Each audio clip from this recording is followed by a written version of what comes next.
Welcome to memoQ Talks, where we talk to industry leaders about their experiences, lessons learned, and what works best across all areas of localization.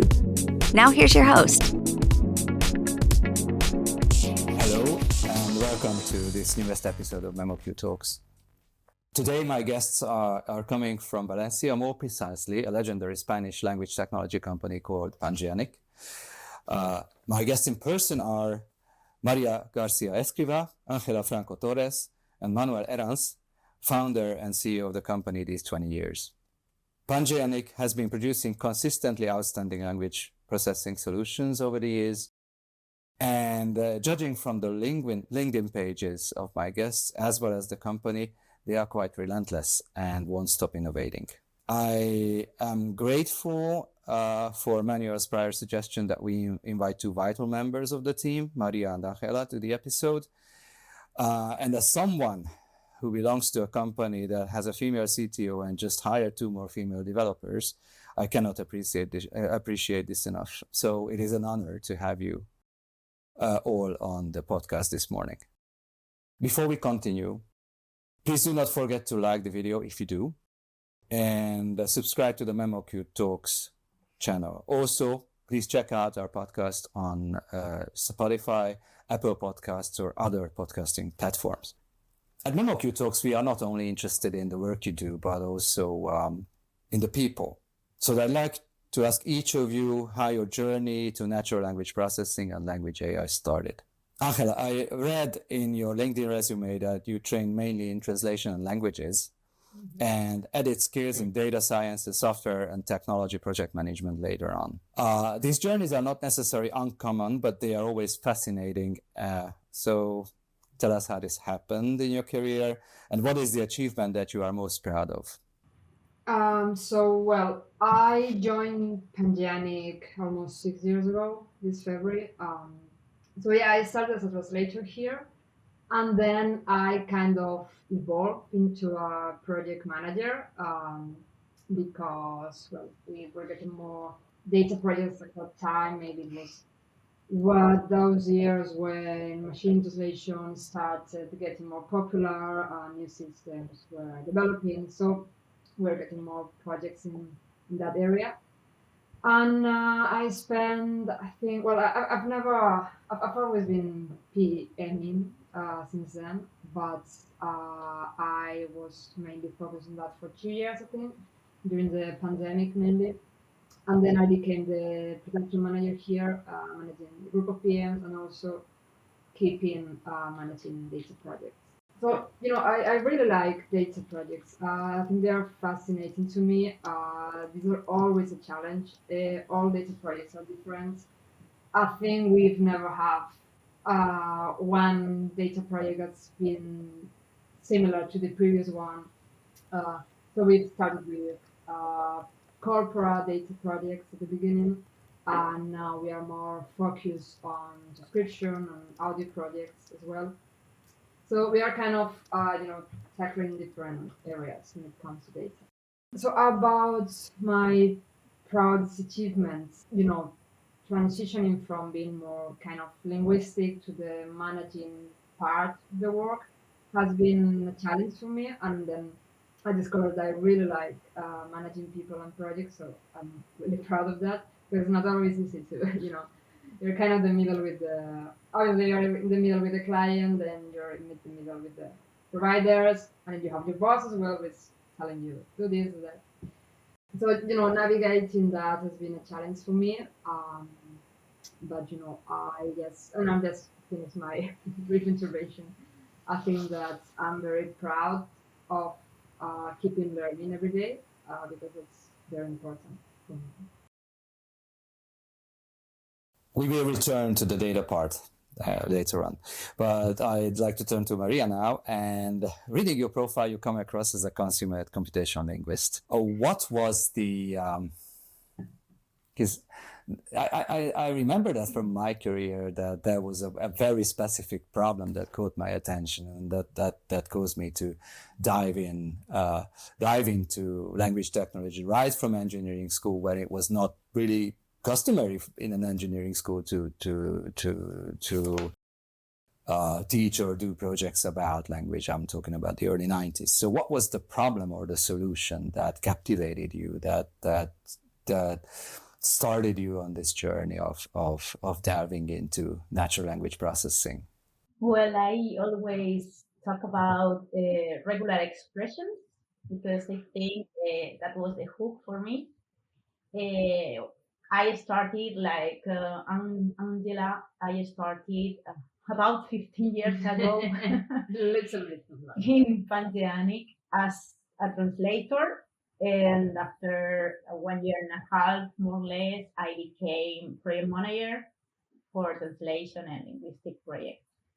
And I did this job for almost a decade. And during this time, I found many issues, errors, many issues that we could avoid if we had specific procedures, automation, especially automation processes that could detect these issues beforehand. And that is what I try to do with regular expressions. And I got captivated with regular expressions because I always loved math. And this is like creating a formula to find a specific problem and trying to solve it beforehand, before the final translation goes to the final user, to the final audience. And well, yeah, that was what captivated me and what sparked my attention. And I tried to get more information and more training to improve these processes, and that was what drove me to study again. I came back to the university and I started a master's degree in advanced and applied AI. And I became familiar with models, data, evaluation, metrics, and now that's my world. Yeah. After a couple of years studying and training, I transitioned to the technological department in Pangeanic, and now I'm involved in AI solutions. That's my day to day. And I love it. Fascinating. And congratulations. Thank you very much for the answer. Turning to last but not least, I'm turning to Manuel now. You are widely regarded as one of the most renowned and credible researchers in MT and AI. Where are you on the journey today? What is your main sentiment? My experience is that after all these years, all these recent rapid developments can make people feel either of two ways. Either you are energized and you are eager to start project after project, or you become tired and okay, let me just get out of this. I'm tired. Full disclosure, I took a 1 year sabbatical in 2014, so I know both feelings. When you're tired and you need to go elsewhere to look for more energy, but I suspect it's the former for you. You are energized and eager to start new things. Yeah. Do I see it correctly? Yeah, yeah. Somebody called me a little energetic bunny some years ago. Okay, there's some. Yeah, we'll have the odd long day, but yeah, I'm relentless. I love. I'm the kind of guy that reads academic papers as a hobby. Mm-hmm. Yeah, that's I learn a lot through other people's research, open research, university level, etc. Some papers are better than others, and the same way that people might spend some time playing domino or chess or going to football. One of my hobbies is gardening, spending time in my garden and doing stuff there. And to relax as well, I learn. I read. I still read a lot. It might be on my phone, it might be on my tablet. I get inspiration, a lot of inspiration by French research sometimes. In that respect, I think we live in very exciting times now. The release of open models is setting the landscape for new developments by companies like Pangeanic and even memoQ. Yeah. Thank you. Your comment on fringe research would actually trigger me into a follow-up question, but later.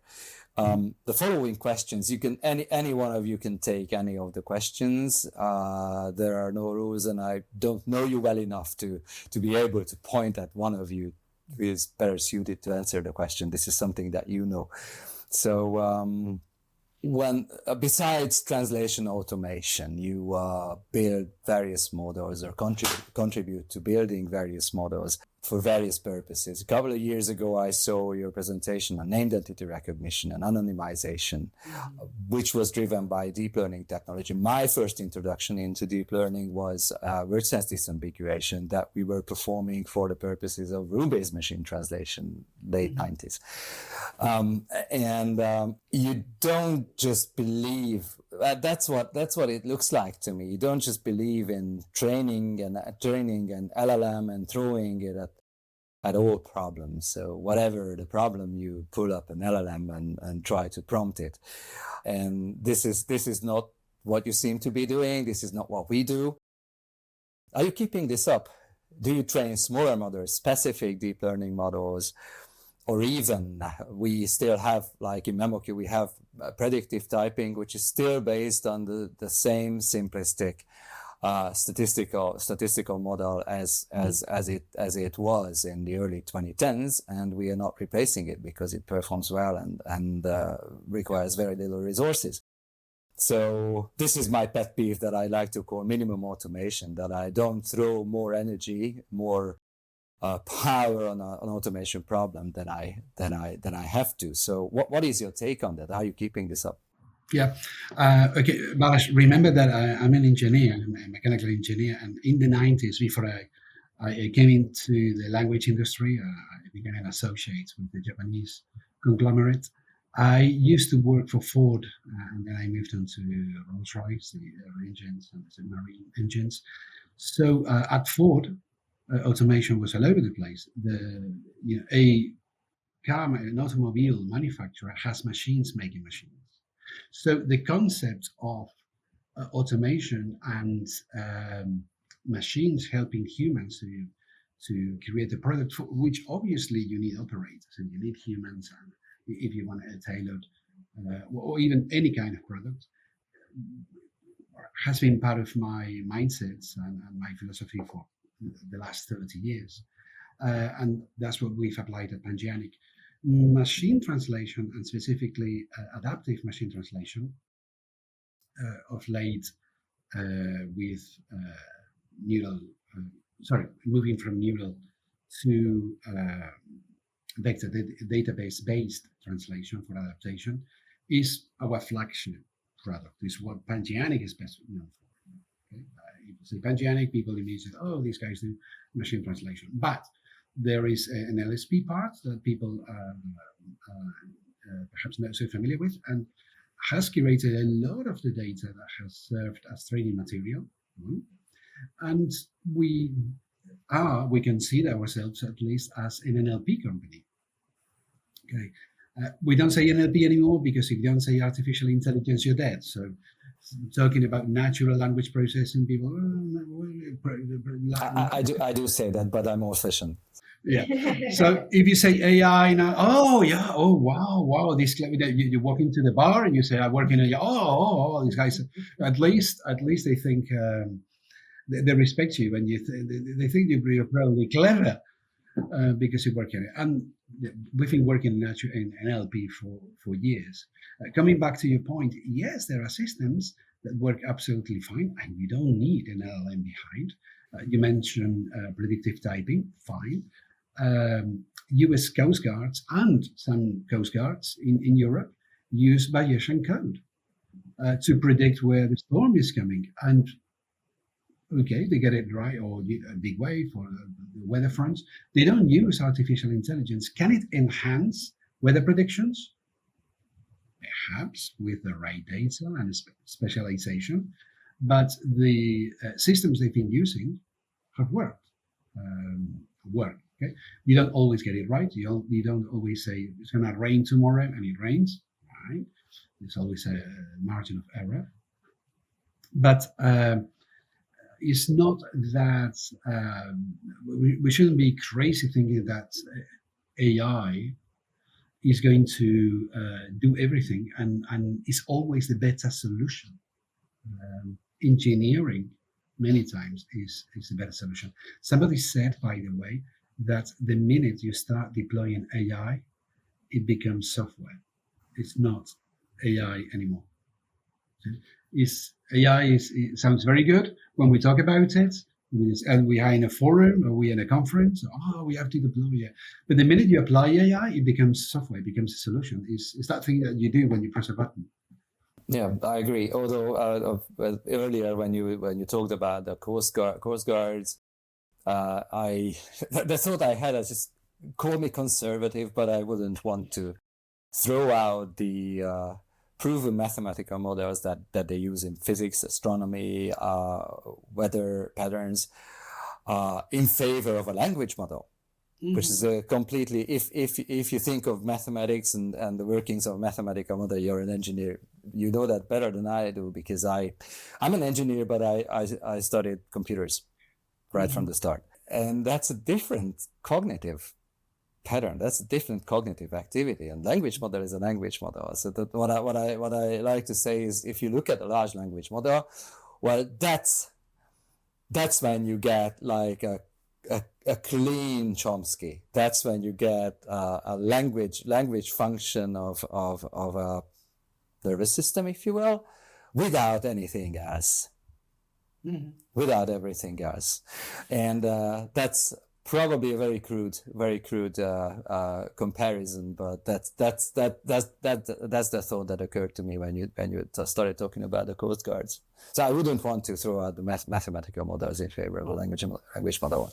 Yeah, the frenzy we've been experiencing since late 2022, early 23, depending when you found out about ChatGPT, is that humans, and I've said this in many places, humans had never had a cognitive experience with the machine.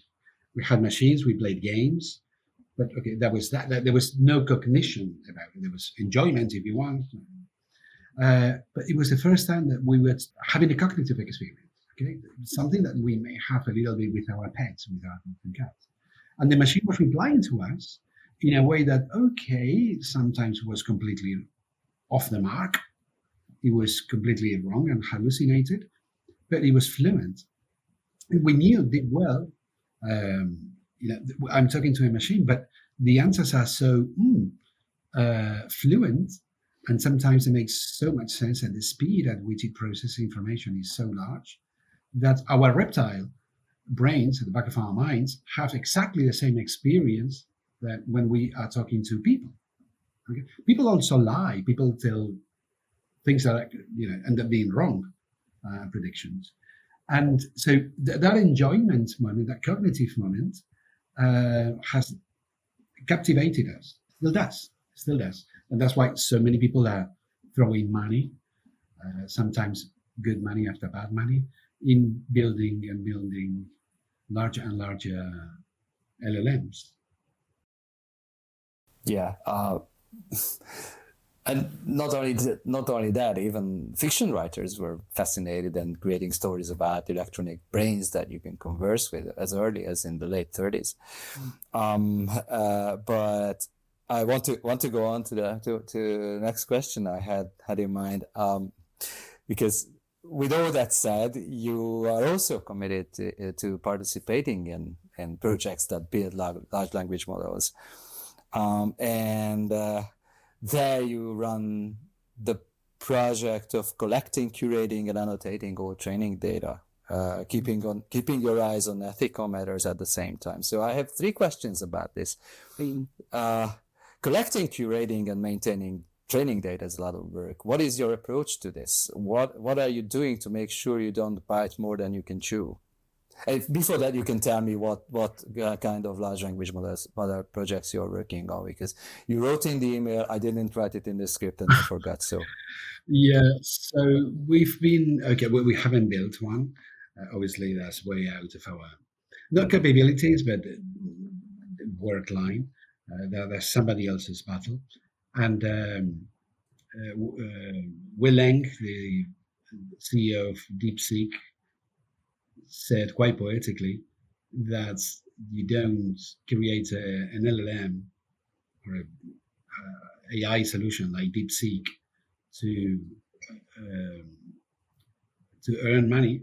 You do it because it facilitates life for the others. It was quite poetic. I can't remember exactly, but it was like putting the water in the rivers or something like that. I'm sure the quote is somewhere in the internet. So we've been involved in several LLM-related projects, all of them with the Barcelona Supercomputing Center, into languages. We provided some data, and that was a pure donation from our own stock, in Spanish and Catalan. And then we won several, there was a fairly large bid by them that was split into lots, and we won the lots that dealt with bias detection, summarization in those 2 languages, in data classification and translation.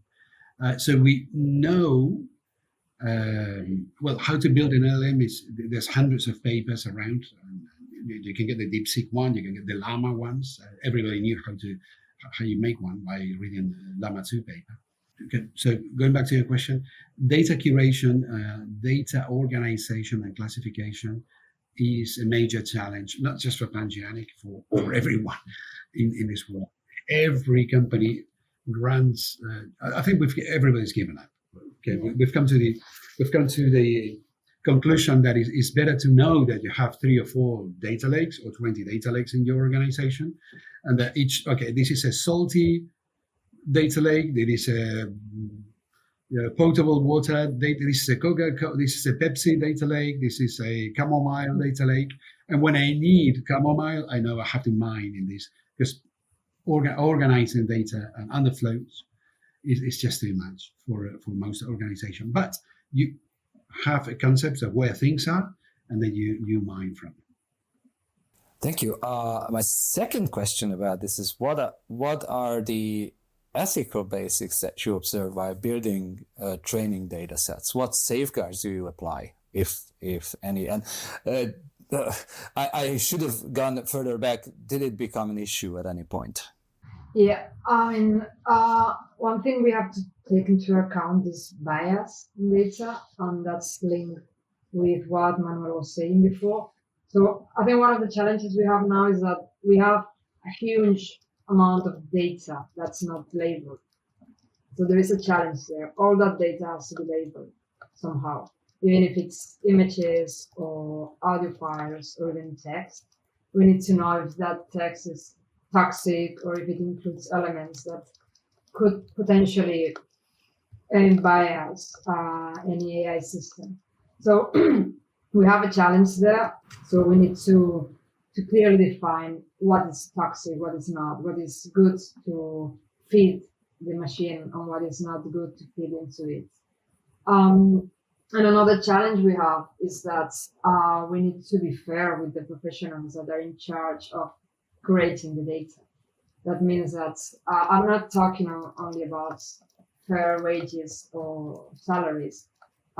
It's also about the working conditions, for example, to put into value the professional that's doing the job. I mean, I've done not a lot, but I've done some. I've worked in some annotation projects, and it's difficult sometimes. I mean, it's not only that you have an image and you have to tell, okay, that's a dog, that's a cat, and mark that in the image. But you can have many other annotation projects where, for example, you need to label a sentence based on the structure, or it's based on the linguistic elements that that sentence has, or based on what is a metaphor, or if is that a metaphor, it's that not a metaphor, is that figurative language. So you need to know how to do that, and you need to value those professionals that do have those studies and experience and are willing to put that into improving data.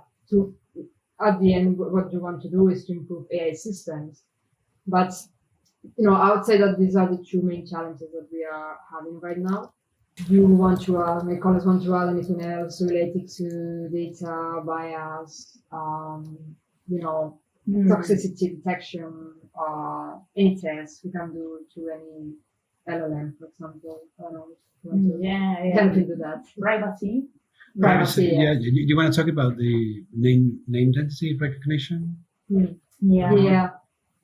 So we've also worked in anonymization for quite some time. Actually, we started with the MAPA project 2020, I think, until 2022, more or less, where we had to develop anonymization models for the European Union. Commission. European Commission in several European languages.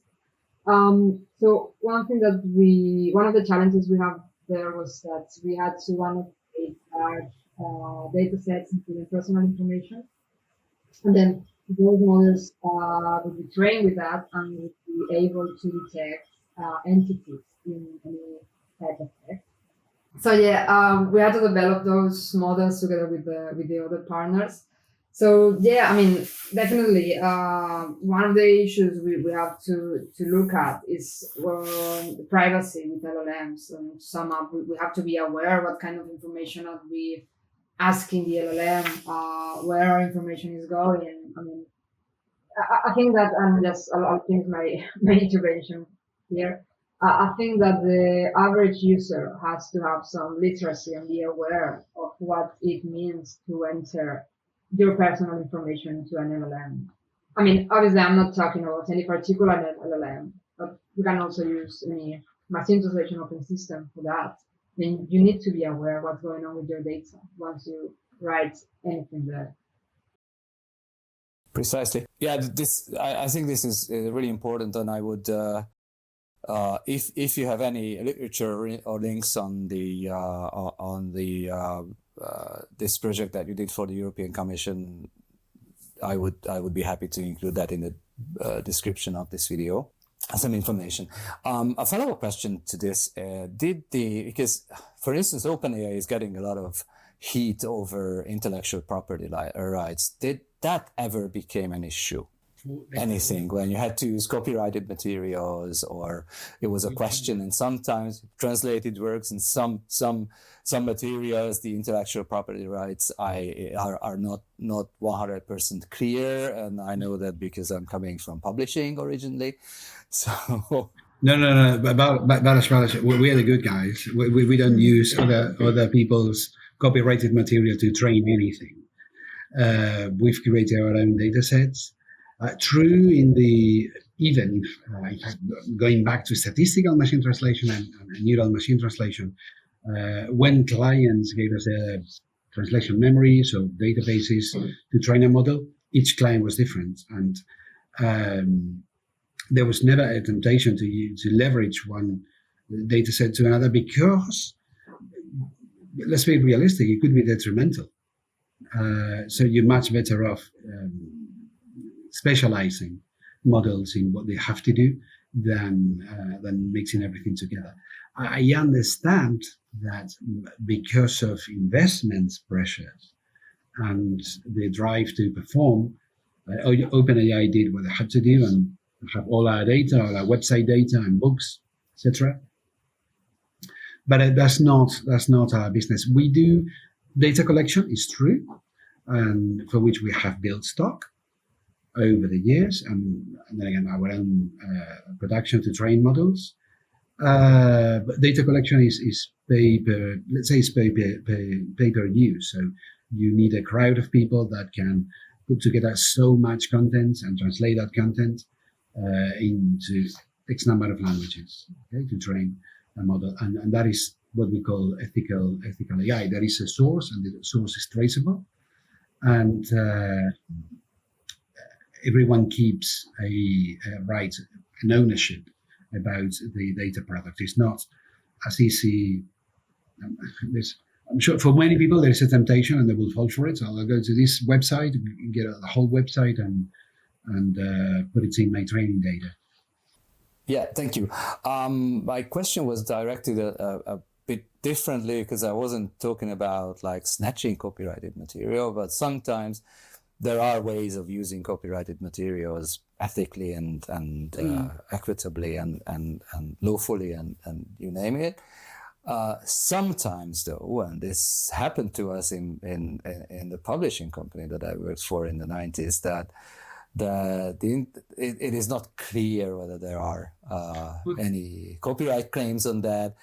We had to publish a book, and it was and the author was no longer with us, but he hadn't been dead for 7 years, so the book wasn't public domain. It was impossible to trace the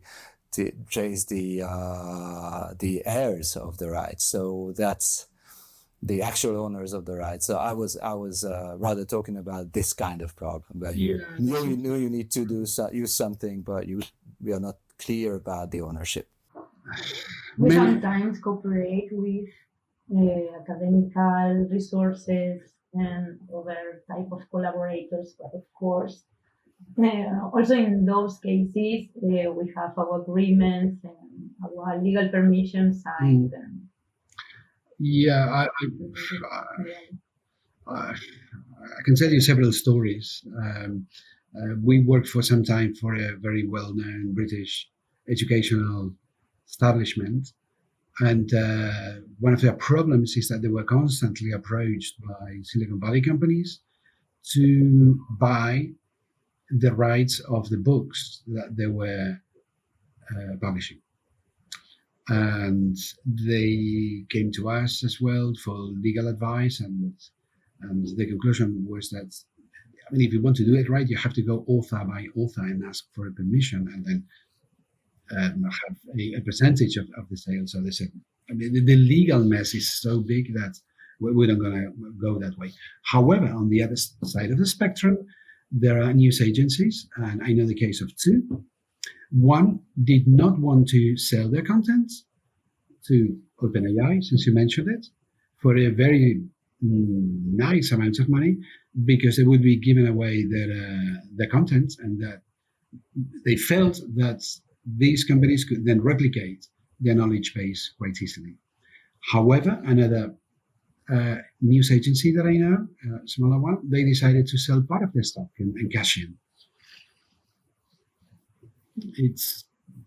It's a corporate decision.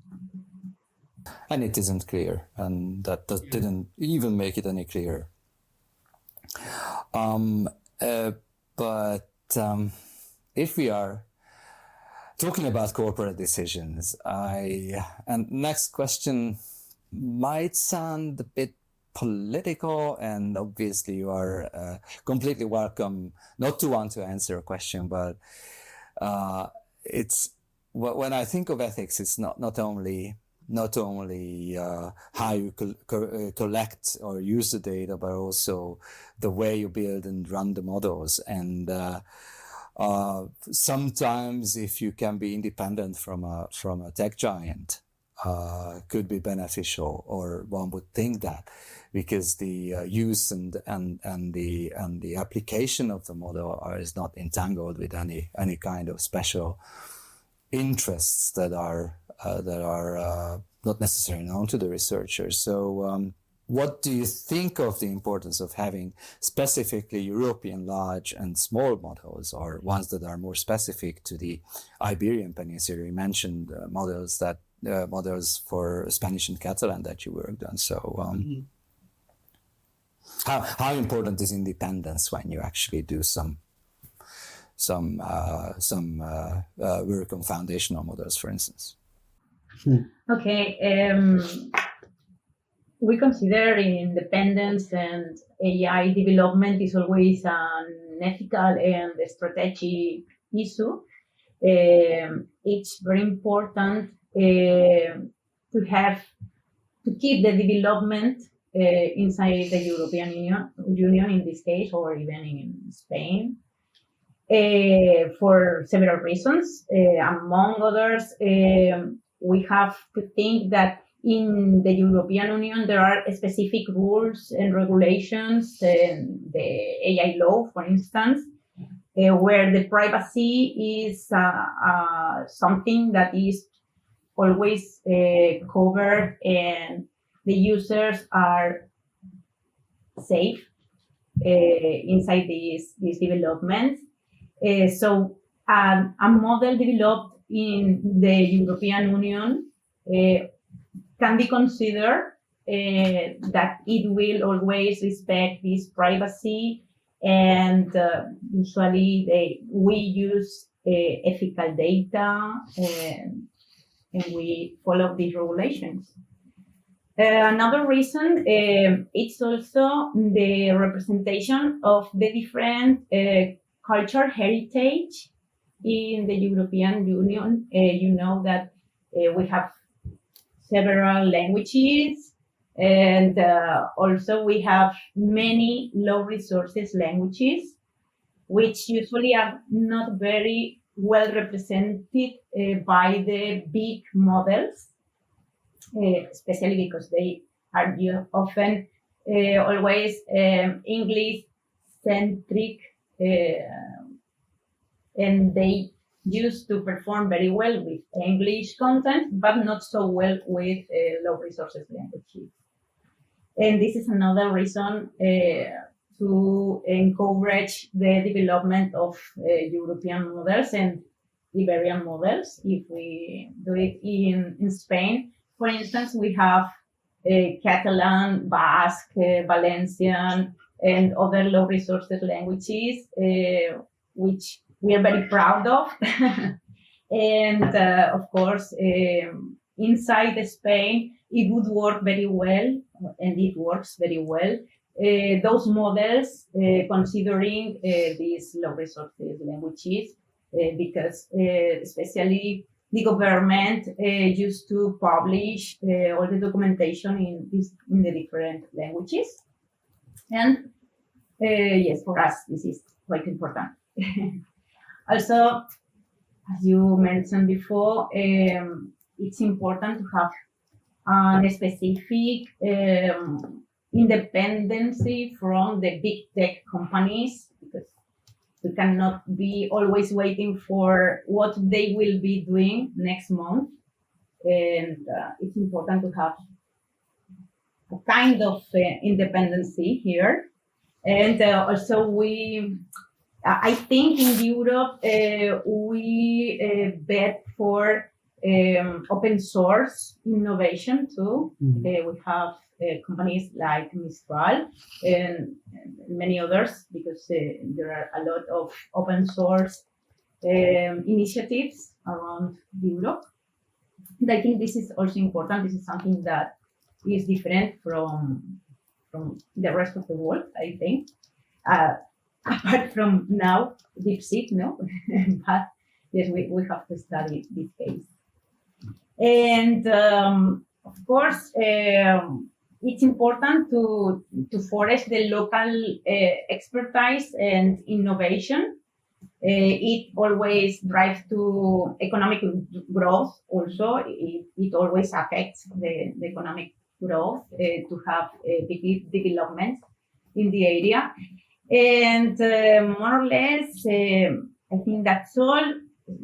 For me, as a technical technician with a linguistic background, for me it's very important the model, the large language model, if we talk about large language models, that this model has into account things like understanding the culture nuances, things like idioms, or understanding or producing language with informal registers for slang, for instance, things like that. And this cannot happen if we don't use data produced locally, in this case, in Europe or in Spain.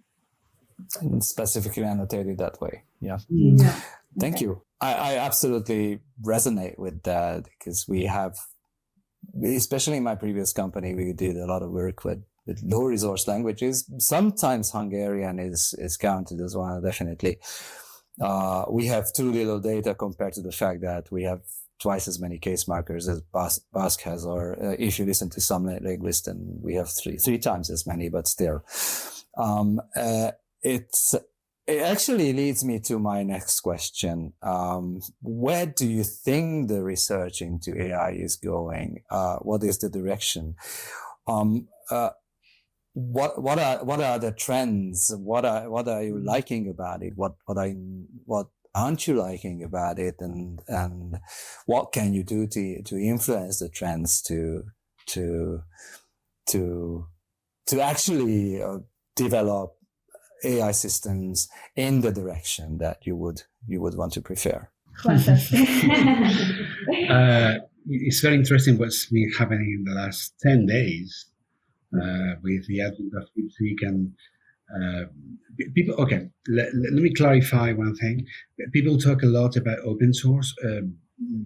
When Meta releases models, or the Llama models, or DeepSeek releases one of their models, they're not open source per se.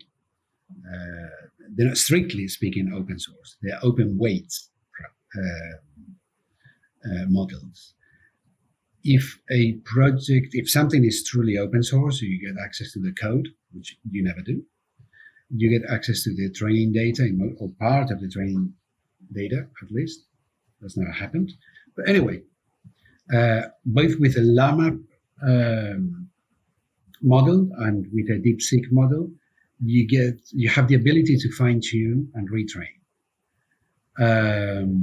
which is very good. It's definitely a lot more than you get when you test a subscription number with the likes of OpenAI or Gemini or Claude, Anthropic's Claude, which are in a completely different battle. Building larger models so they get more investment, more money. And if this round is 100 million or 200 million or 300 million, the next round is going to be $1 billion, etc. It's a completely different.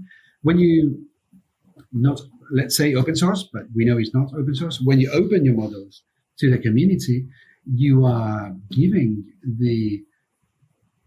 providing the possibility to a lot of communities to specialize on those models in for their own needs and purposes. So by doing that, DeepSeek is not attacking the US, really, because anybody in the US can also do the same. They can download the model and fine-tune it for their purposes. They've opened it to the world.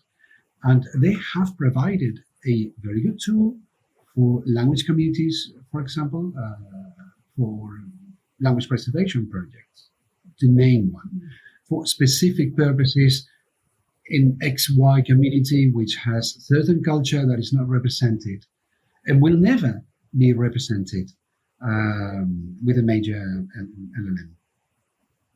Or to better fine-tune reasoning. I don't like the word reasoning either, but anyway, let's say with data that it resonates with my community, etc. And then for business purposes, obviously, as well. That is a direction I see, and it is fascinating to see what is happening, because one side thinks this is a technological battle, and the other side, which is probably as good as or even better technologically, thinks, I'm not fighting that war.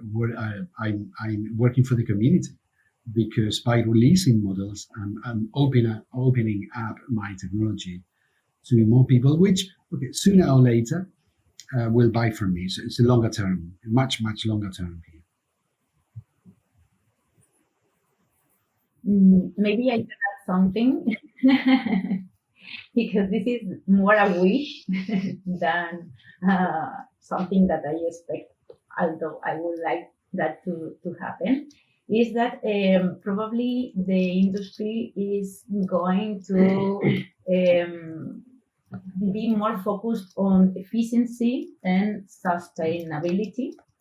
Yeah, and probably the small language models are going to be very important in the near future, especially for what Manuel said, for specific usages, and especially because they are, anyone can handle a small model and can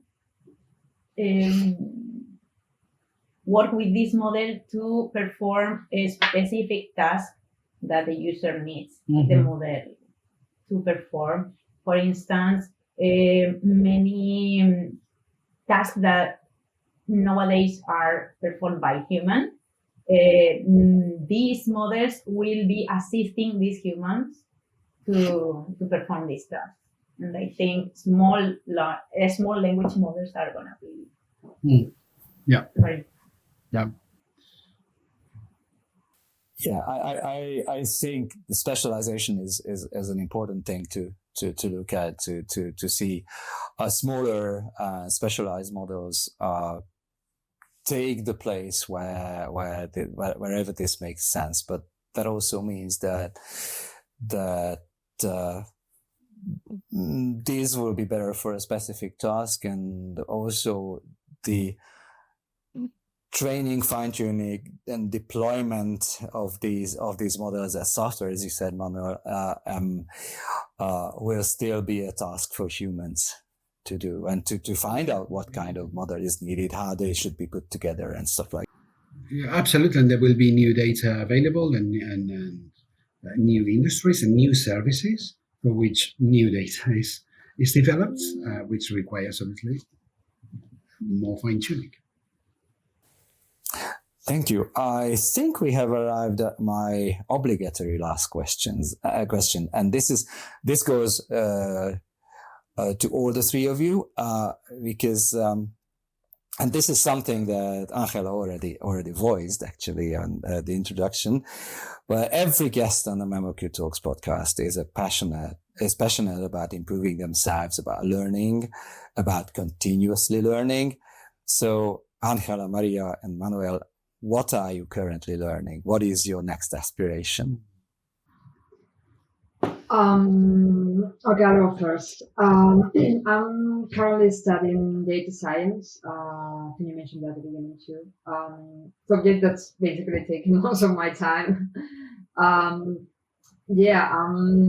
Being more specific, learning about Python, some libraries, models, and all the magic that's behind all that. It's interesting to know that it's not really magic. It's basically algorithms doing some things.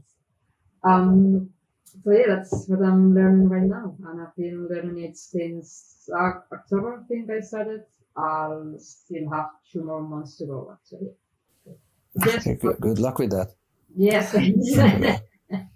I think it was Arthur C. Clarke who said that a sufficiently complicated science that is sufficiently incomprehensible to some people will be regarded as magic by those people. Yeah. And that comes from a fiction writer who was also a mathematician and a physicist. So yeah, I mean, there is a good degree of faith, not that. Yeah, absolutely. So how about Maria? How about Manuel? Well, I'm about to start a training course to get the AWS certified AI practitioner.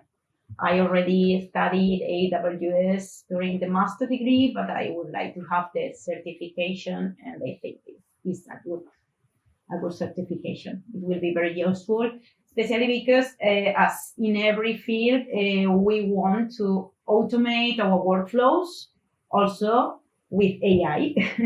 I mean, AWS with Rainmaker and SageMaker, and other tools are very useful, and we want to automate as much as possible.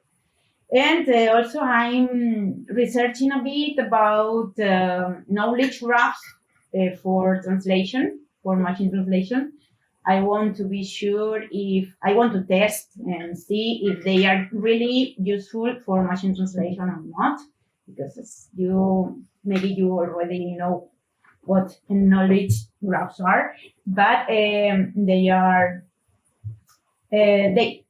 takes quite a lot of time to create this knowledge graph, and we have to see if it really is worthy or not. And that's something that I am researching now. I am actually very curious of what you will find out in the end. So if it's not a big deal, please keep me posted, and we will include more information, links to more information about knowledge graphs in the description of the video. Thank you very much for that. Manuel, how about you? I'm doing some reading on multi-token prediction, and I want to find out more the technicalities of the DeepSeek engineering improvements. I understand them. I understand what they've done. It's all in their paper, but I want to find out a little bit more, particularly on the way it's been quantized and the efficiencies they gain in the process in training. I think that is key, and it's going to be key for all developers, anybody also interested in fine-tuning. And here goes a prediction, Balázs, if you want. It's going to be OpenAI and Claude that copy DeepSeek on what they've done to have efficiency gains. Not the other way around.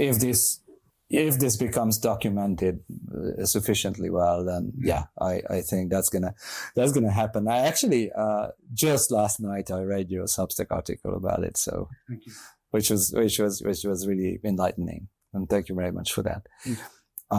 So we are recording that. So we talked about recent events, like 10 days ago, a few days ago. We are recording this on February the 4th. And I'm saying this because we don't usually release these videos right away. Usually 3 to 6 weeks pass before the videos are released. That said, we will, so that is also an invitation for the three of you to call my attention to any further information that you want to add to this. And hey, Balázs, here's this link. Can you include that in the description? Because this has become relevant since we spoke. So again, thank you very much for that. Thank you for taking the time to sit with me virtually and talk to our audience. And I would also like to thank everybody in the audience for watching or listening. And please remember to like the video if you did, subscribe to our channel, and see you in the next episode. Thank you very much.